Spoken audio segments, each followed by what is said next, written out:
I never thought a couch could change my life, but here we are. It was just supposed to be a quick sale. Some guy texting me that he had a barely used sofa for cheap, because honestly, my old one was a pile of springs and questionable stains. But instead of a 10-minute exchange and a handshake, he ended up staying for dinner, and I haven't stopped thinking about it since. So let me set the scene. It's a Thursday evening in my tiny apartment on the edge of downtown. I'd just gotten off work, totally wiped, and all I wanted was to collapse on something softer than the hardwood floor. I'd been putting off buying a new couch for months because, well, who wants to spend money on furniture when they could be paying rent or buying takeout? But after my latest Netflix binge left me practically sleeping upright, I finally decided enough was enough. I posted a quick ad on one of those local buy and sell groups, looking for a comfy, affordable couch. Must be clean. Honestly, I wasn't expecting much. Then this guy, Luke, messaged me within minutes. Said he had a sectional. He was trying to get rid of fast because he was moving out of the city. The photos looked decent. No visible stains or tears, and the price was right. So we agreed he'd come by that evening for me to check it out. When he showed up, I immediately noticed two things. First, he was way taller than I expected, probably around 6'2", with this casual confidence that made him look like he belonged somewhere else entirely, not in my cramped second-floor apartment. And second, he had this easy smile that made it hard to focus on the couch at all. He introduced himself casually while hauling the sectional up the narrow stairs, joking about how it was an Olympic-level workout. I offered him a drink, mostly out of politeness, but he seemed genuinely relieved to sit down. We started chatting while I inspected the couch. Turns out he's a graphic designer who's been freelancing for a few years, moving because his long-term lease was ending, and he wanted a change of scenery. The more he talked, the more I felt like I was peeling back layers. He had this quiet passion about him that wasn't flashy but definitely contagious. I found myself laughing more than I had that day, and honestly, that felt pretty rare for me lately. Then right as I was about to suggest he take off, because really, why would a guy want to hang out with someone he barely knows after selling a couch? He asked if I'd be up for sharing some dinner. Said he wasn't feeling the idea of eating alone and that, besides, he was curious about my cooking skills. I hesitated for a second. What was I supposed to say? No, thanks. I don't want to get to know the guy who just lugged a couch up my stairs. But there was something about the way he shrugged like it was no big deal that made me say yes. So with the couch set up and a bottle of wine opened, that's when things really started to get interesting. But I'm getting ahead of myself. Let me tell you how a random couch sale turned into maybe something more, something I never saw coming. I guess the first thing you should know about me is that I'm not much of a cook. I can keep a plan alive and not burn pasta. But that's about the extent of my culinary skills. So when Luke casually mentioned dinner, I felt a twinge of panic. What if I screwed it up? But then I remembered the frozen lasagna in my freezer. Not fancy, but it was something. Plus, it gave me an excuse to open that bottle of wine gathering dust in the back of my cabinet. I shuffled to the kitchen, and Luke followed, still cracking jokes about how moving a couch should count as cardio. His easy humor made the whole thing feel less awkward, like we were just two people messing around instead of strangers forced together by circumstance. While the lasagna baked, we settled on the new couch. Well, new to me at least. Luke flopped down, stretching out like he belonged there. I was watching him, trying to figure out what it was about him that felt so familiar, safe. Maybe it was the way he laughed without holding back, like no one was judging him. So graphic designer, huh? I asked, pouring us each a glass of wine. He nodded, swirling the glass. Yeah, freelancing mostly. I like the freedom, though it's a different kind of chaos. You never really clock out. I laughed. Tell me about it. I'm in marketing, so I'm used to juggling like 10 things at once. Honestly, some days it feels like the work just follows me home. Sounds exhausting, he said, eyes brightening a little, as if he was picturing the same thing. It is. But hey, that's life, right? We went back and forth like that. Small talk that somehow felt like more. I don't know how to explain it exactly. Usually, I'm guarded, especially with new people. But with Luke, there was this effortless connection. Like we'd known each other longer than just an hour. The oven timer dinged, and I dragged the lasagna out, waving off his offer to help. He seemed happy just to sit and watch me fumble around the kitchen. When I finally plated the food, he took a bite and gave me a thumbs up. "Not bad for frozen," he joked, and I couldn't help smiling at that. We ate on the couch, the dim light from my floor lamp giving the room a cozy glow. Outside, the city hummed quietly, but inside, it felt like our own little world. We talked about everything and nothing. Music we liked, places we wanted to travel, the kind of people we hoped to meet. With each story, I felt myself falling into a kind of comfort I hadn't realized I'd been craving. At some point, I realized we'd been sitting there for over 3 hours. The wine was mostly gone, and Luke was sprawled out with this content, almost sleepy look. I caught myself staring a little too long, wondering how someone who just showed up with a couch could make me feel so open. He caught me looking and smirked. "You okay?" "Yeah," I said, a little breathless. This is nice, unexpected." "Same here," he said softly. "I wasn't sure about coming over. Usually, I'm out of there, right after the couch sale. But you're different." There it was, the moment I wasn't sure was coming but secretly hoped for. We sat in silence for a beat, and then Luke shifted closer, like it was natural, not forced. His hand brushed mine accidentally, and I didn't pull away. Instead, I let my fingers lace through his. "Do you want to hang out again?" he asked quietly. I grinned, feeling this weird, warm flutter in my chest. "Yeah, definitely." He smiled back, and in that moment, I realized that maybe buying a couch wasn't the only thing that was new in my life. Maybe, just maybe, I was ready for something else to change. And honestly, I can't wait to see where this goes. After that night, everything felt a little different. Not in some grand, movie-like way, where your life flips upside down overnight, but more like the colors started to look sharper. The air felt a bit warmer. Luke and I exchanged numbers before he left, and I couldn't remember the last time I actually looked forward to a text notification. We decided to meet up again a few days later. This time, he suggested grabbing coffee at this little cafe down the street. I showed up early and was practically pacing outside when he arrived, looking effortlessly cool in a denim jacket and sneakers. I felt like a total dork, but he just smiled at me like I wasn't a mess at all. We grabbed our drinks and found a corner table, the kind where you can watch the world without feeling swallowed by it. The conversation flowed easy, like we were still picking up where we left off, even though it was just a few days. He told me about a project he was working on, a branding campaign for a local nonprofit, and I told him about the marketing campaign that was driving me crazy at work. At one point, Luke paused mid-sentence, looked at me, and said, "You know, you're not like anyone I've met recently." I laughed nervously. "That's probably not a compliment." "No, seriously," he said, eyes locked on mine. "You're genuine. You don't pretend to have it all figured out, but you're still trying." It's refreshing. I didn't know what to say to that. Compliments like that usually made me uncomfortable, but with Luke, it felt sincere. I leaned a little closer and said, "I guess that means you're not so bad yourself." He grinned like I'd just handed him a secret prize. After coffee, we wandered around the neighborhood, wandering through bookstores and stopping to listen to a street musician playing the saxophone. At one point, as we stood by the river watching the sunset, Luke reached for my hand. It was the kind of gentle touch that felt like an invitation, a question without words.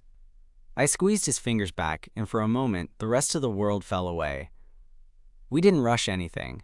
No dramatic confessions or declarations. Just two guys figuring out what it meant to be close without losing themselves.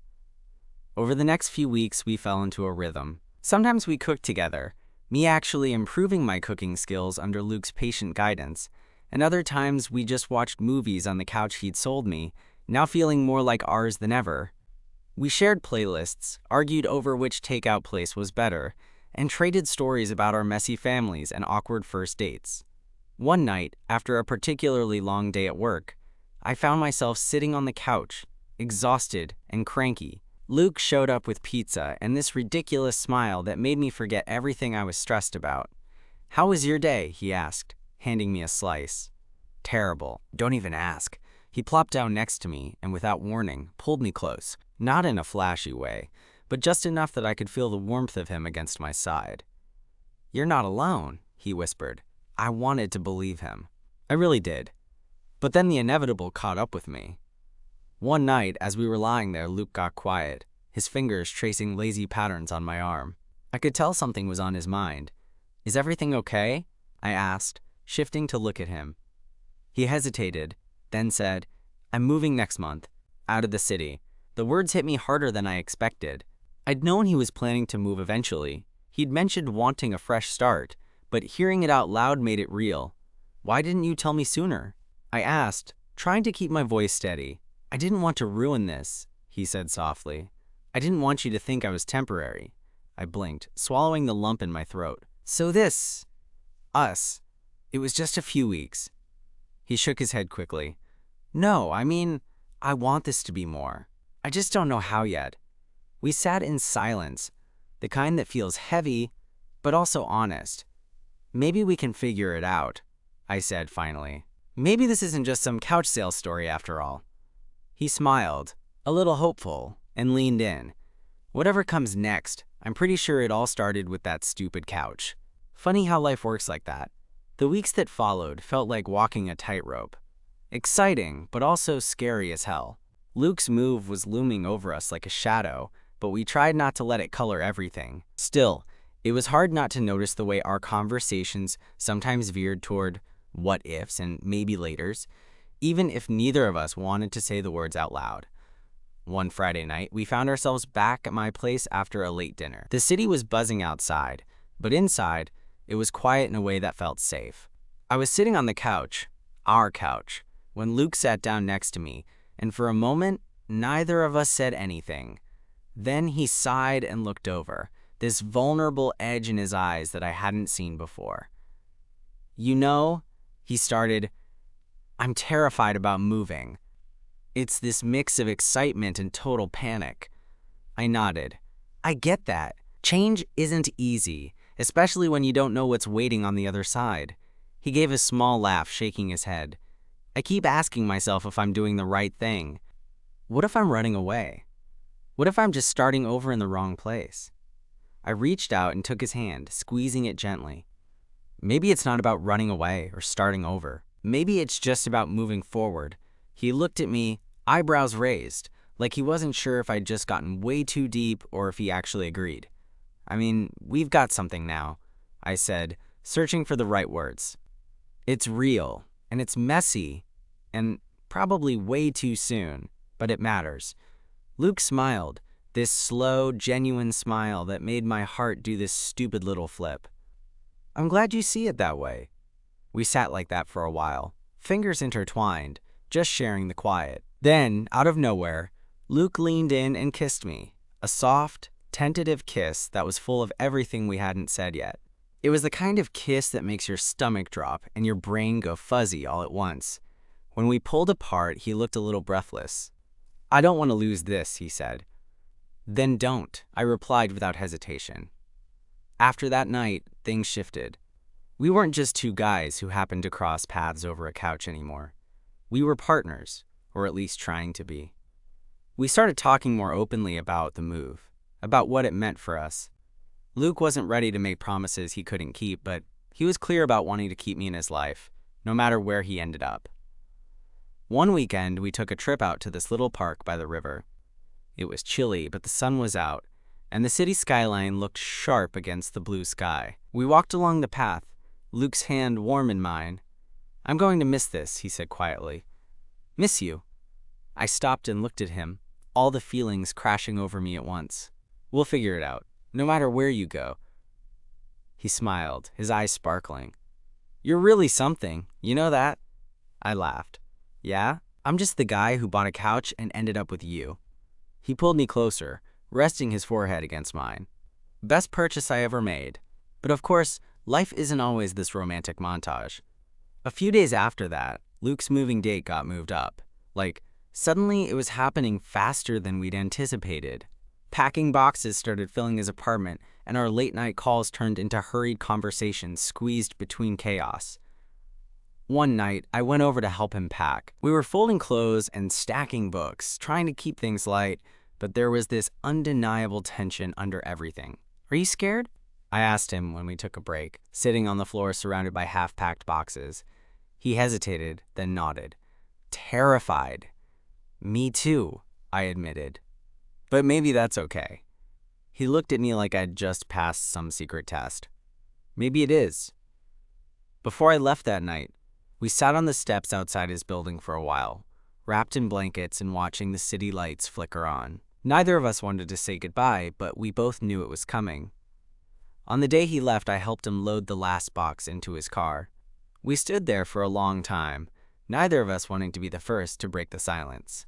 Finally, he pulled me into a hug, a tight, desperate kind of hug that felt like holding on to something fragile. "Promise me you'll keep the couch," he whispered. I laughed softly. "It's ours now." He smiled one last time, got in the car, and drove off. That night, I sat on the couch alone, the space feeling huge and empty. But then my phone buzzed. A message from Luke. "Thank you for everything. I'm not good at goodbyes, but I'm not saying it's over." And just like that, amidst the uncertainty and the distance, there was hope. Maybe a couch really could change your life. And maybe love could find you in the most unexpected places, even between worn cushions and moving boxes. The weeks after Luke moved out of the city were, well, they were a mixed bag. I won't sugarcoat it.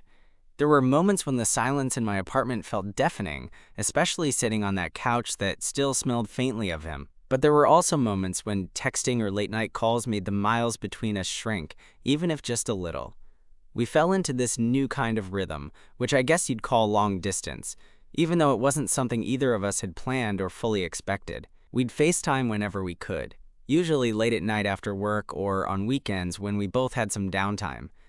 Seeing his face made everything feel a bit more real. But then there were the days when texts went unanswered for hours, and I'd find myself wondering if he was starting to drift away. One evening, about 3 weeks after he left, I was scrolling through my phone when his name popped up. I almost didn't answer, afraid it was going to be just a quick, "Hey," but then he surprised me. "Can I come see you next weekend?" His message read. I felt this rush of excitement and nerves all at once. Yes, please. We'd talked about him visiting, but until then it was just an idea floating in the ether. Now it was real. When Saturday finally rolled around, I was pacing around the apartment like an idiot. I'd cleaned, cooked, and even bought new sheets for the couch. It was ridiculous, but I wanted everything to be perfect. Then the doorbell rang, and there he was, standing on my doorstep with that same easy smile and a backpack slung over one shoulder. "Hey," he said, stepping inside. "Hey," I breathed, closing the door behind him. The weekend felt like a little bubble outside time. We walked around the city, went to that cafe where we'd had our first real date, and even caught a late-night movie. At one point, we sat on the couch, our couch, just holding hands and watching the city lights flicker through the window. That night, I couldn't stop thinking about how lucky I was to have him back, even if just for a little while. But there was also this undercurrent of, what next, hanging between us. Before Luke left, we had a serious talk. One of those conversations where you lay your cards on the table. "I can't promise I'll be here forever," he'd said, voice low but steady. "But I want to try. I want us to try." I'd nodded, swallowing the lump in my throat. "Me too." "I don't know how it's going to work, but I don't want to lose what we have." He reached across the table, fingers brushing mine. "Then we'll figure it out." It wasn't a perfect plan, but it was ours. The days after Luke's visit were bittersweet. I was grateful for the time we'd shared, but also painfully aware of the reality waiting beneath the surface. The distance wasn't going anywhere, and neither was the uncertainty. One night, I found myself sitting on the couch, staring at my phone, debating whether to send him a message. I finally typed out a simple, honest text. "Missing you tonight." His reply came quickly. "Miss you too." That was enough to keep me going. Over time, we learned to navigate the space between us. We scheduled visits, sent care packages, and found new ways to stay connected. There were tough days when I felt like maybe we were fooling ourselves. But then there were moments that reminded me why it was worth it, like the time he showed up unannounced on a random Tuesday just because he missed me, or the way he'd send me pictures of the city he was settling into, like he wanted me to be part of his new world, or the late-night phone calls where we'd talk about our dreams, our fears, and the kind of life we hope to build together. We realized that love wasn't about perfect timing or easy answers. It was about choosing each other, again and again, no matter the distance or doubts. Months later, Luke finally signed a lease on an apartment back in the city, a place just a few blocks from mine. The news felt like a fresh start, a new chapter neither of us dared to dream about before. When he moved back, I was waiting at my door, heart pounding as he walked in with a box of his things. "Feels like home already," he said, setting down the box and pulling me into a hug. And in that moment, our couch, the one that started it all, felt less like just a piece of furniture and more like a symbol of the unexpected, messy, beautiful journey we'd taken together. Sometimes life surprises you in the simplest ways. For me, it was a couch that brought Luke into my life. But it turned out to be so much more than that. And I'm not ready to let go of this story anytime soon. Luke moving back felt surreal, like a long-awaited plot twist in a story I wasn't sure was going to have a happy ending. The day he arrived, I remember standing by the door, heart pounding in a way I hadn't felt in years. He had that same easy smile, but there was something softer in his eyes, like he'd fought through a storm and come out the other side. "Hey," he said, his voice low but steady as he stepped inside, dropping a bag by the couch. "Hey," I replied, trying to keep my cool while feeling like my insides were doing cartwheels. The apartment suddenly felt alive, full of possibility instead of empty space. He pulled me into a hug that was tight but gentle, like we were both holding on to something precious. Over the next few days, we slipped into an easy routine, cooking together, binge-watching shows, arguing playfully about what pizza toppings were best. It was like the months apart had only made us want each other more, not less. I found myself laughing more, sleeping better, and actually looking forward to the mornings. One night we were sprawled on the couch, Luke's head resting on my lap, and I ran my fingers through his hair without even thinking about it. The comfort between us was electric but peaceful at the same time. "Do you ever think about how this all started?" I asked, my voice barely above a whisper. Luke looked up, eyes shining in the dim light. "The couch? Every damn day." I laughed, shaking my head. "Crazy how a simple thing like that couch brought us here," he smiled, tracing circles on my arm. Sometimes the smallest things have the biggest impact. That night, as he curled up next to me, I felt something shift. It wasn't just about the couch or the city or the distance anymore. It was about us, about choosing to stay, to build something real. A few weeks later, Luke invited me to meet some of his friends. I was nervous, not because I doubted him, but because I wanted to show up as someone worthy of this new chapter. His friends were warm and welcoming, teasing Luke about how he always talked about me, which made me blush and laugh in equal measure. After dinner, as we walked back to my place, Luke reached out and took my hand. It felt like a silent promise that no matter what came next, we'd face it together. But, of course, life has a way of testing you just when things seem perfect. One morning, a few months in, Luke got a call from his old company, an opportunity he couldn't ignore. It would mean a big promotion and the chance to work on a project he'd always dreamed of. But the catch was, it required moving to another state.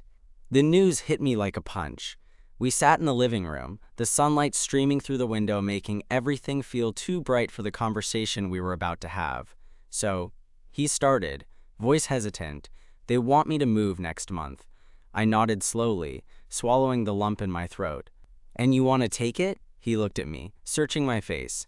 "I don't know. It's a huge opportunity, but I don't want to lose us." I reached out, cupping his cheek. "We've been through distance before. Maybe this time it's different, because we're stronger." He smiled sadly. "Maybe, but I hate the thought of leaving again."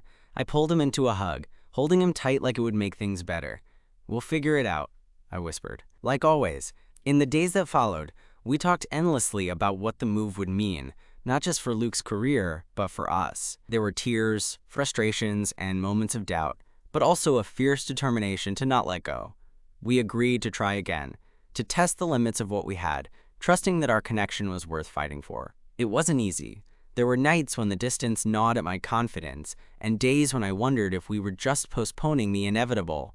But then, there were moments like the one we shared on a video call, laughing over a shared joke, feeling close despite the miles, or when Luke surprised me with a weekend visit, showing up with a bouquet of wildflowers and a goofy grin that melted all my worries. And every time we reunited, it was like no time had passed, the same spark, the same warmth. One evening, as we said goodbye at the airport, Luke pulled me into a long kiss, no matter what. I smiled through the tears, I promise. As I watched him walk away, heart aching but hopeful, I realized that love isn't about grand gestures or perfect timing. It's about the messy, complicated, beautiful moments in between. It's about the couch that brought us together, the dinners we shared, and the countless small choices that add up to something real. And no matter where life takes us, I'm ready to keep choosing him. Months went by, seasons changing like the rhythm of our lives. Sometimes close, sometimes stretched by distance, but always connected. Luke's job kept him busy, and I kept my own routines, but the moments we carved out for each other felt sacred. It wasn't always easy. We both had days when the miles felt too much, when the silence between texts echoed louder than we liked. But those challenges only made the times we spent together richer. One crisp autumn afternoon, a few months after his big move, Luke showed up at my door. No warning, no text beforehand. Just him standing there with a small, nervous smile and a coffee in each hand. "I figured it was time to stop with the distance," he said, stepping inside. We settled on the couch, the same one that had started it all, and for a while, we didn't say much. Just sat there, side by side, comfortable in the quiet. Finally, Luke looked at me, eyes steady. "I don't want to just visit anymore," he said. "I want to be here, with you, for real." My heart caught in my throat. It wasn't a dramatic proposal. No grand gestures or flashy promises. Just honest words, raw and simple. "I want that too," I replied, squeezing his hand. We talked for hours after that, not about plans to make things perfect or solve every problem instantly, but about building something steady, something real. We knew it wouldn't be flawless. Relationships rarely are, but we were willing to keep choosing each other, day by day. Looking back, it still feels wild to think it all began with a couch. A random sale turned into late-night dinners, long conversations, and a connection that weathered distance and doubt. That couch wasn't just furniture. It was the start of our story, a reminder that sometimes life surprises you when you least expect it. Now, as I sit here with Luke beside me, the city lights casting a warm glow through the window, I feel a quiet kind of happiness. It's not the fireworks or the perfect ending you see in movies, but something steadier, the comfort of knowing I'm exactly where I'm supposed to be. And that, honestly, is more than enough.